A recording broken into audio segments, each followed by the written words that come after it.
আমার প্রিয় দেশবাসী, সোশ্যাল মিডিয়াতে যারা আমার ভিডিও দেখেন তারা অবশ্যই একটি লাইক, কমেন্ট, ফলো করে যাবেন আইডিটি পরবর্তী ভিডিও পাওয়ার জন্য।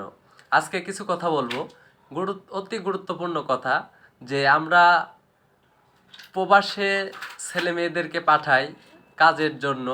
আসলে একটি পরিবার থেকে দেখবেন যে তাদের আর্থিকভাবে অনেক কষ্ট হয়, তারপরেও টাকা গুছিয়ে এনে তার ছেলে সন্তানকে প্রবাসে পাঠানো হয়। কিসের জন্য? শুধু কিছু টাকা উপার্জনের জন্য। আমরা যদি সেই টাকা দিয়ে দেশে থেকে বিজনেস করে, দেখবেন যে যদি 5 লক্ষ টাকা আপনি দিয়ে মালয়েশিয়া কিংবা সৌদি আরবে আপনার সন্তানকে পাঠান, সেক্ষেত্রে আপনার সন্তান যাইব 5 লক্ষ টাকা 1 বছর 1.5 বছরে শোধ করব। আর বিজনেস করলে ওই 5 লক্ষ টাকার যে কোনো একটা বিজনেস শুরু করলে দেখবেন ওই 5 লক্ষ টাকা থেকে প্রতি মাসে সর্বনিম্ন লাভ হলেও 50-60 হাজার টাকা লাভ হবে। তাহলে দেশে থেকে 5 লক্ষ টাকা দিয়ে বিজনেস করলে ক্ষতি কি?